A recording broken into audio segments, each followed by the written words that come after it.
The bell above the diner door jingled as Emma wiped sweat from her brow and rushed to table 4, forcing a smile that barely masked her exhaustion.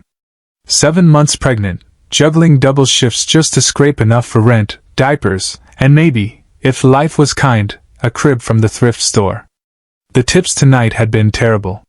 Coffee refills. Side orders of toast. People barely looked up from their phones long enough to notice her swollen belly, or the way she limped slightly from hours on her feet. But Emma had no choice. Her baby's father had left the moment he heard the word pregnant, and with her family estranged for years, she was alone in this. Just her and the tiny life growing inside her. As she delivered a plate of pancakes to an older man in a rumpled suit, she whispered a silent prayer that the next customer would be kind, maybe even leave a decent tip. That's when he walked in. A man, maybe mid-30s, dressed simply in jeans and a gray hoodie. He slid into a booth near the window. No phone. No distractions. Just him, watching the rain streak down the glass. Emma approached with her notepad, forcing another smile. "Welcome to Millie's Diner. What can I get you?" He glanced up, eyes kind but tired. "Just a coffee. Black. Coming right up," she said, already turning away. But his voice stopped her. "Rough night?" She blinked. No one ever asked her that.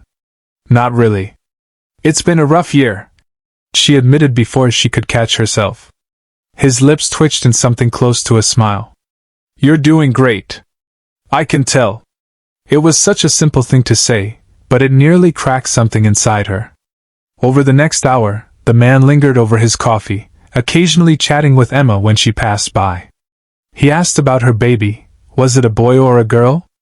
She didn't know, she wanted it to be a surprise.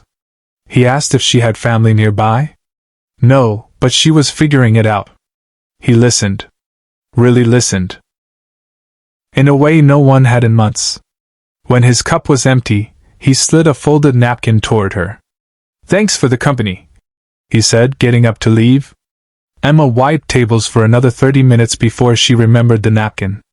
She expected maybe a kind note, something like "hang in there." But what she found made her knees buckle. Inside was a check. Made out to her. For $5,000. Tucked beside it was a simple message, "For the crib. And some breathing room. You've got this. Pay it forward when you can." Her manager caught her before she could hit the floor. Emma sprinted out into the rain, scanning the street, but the man was gone. No car idling at the curb. No sign of him. He had disappeared like some sort of ghost, one who carried warmth instead of cold. The next day, she opened a savings account. Bought a sturdy crib, a safe car seat, and groceries that didn't come from the day-old rack. She worked her shifts, but no longer clung to every dollar in desperation. Months later, after her daughter, Lily, was born, Emma volunteered at the local shelter, bringing meals to single moms who reminded her of who she used to be.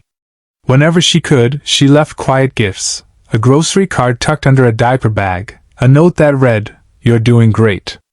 I can tell." Years passed, but Emma never forgot the man in the gray hoodie. She never learned his name.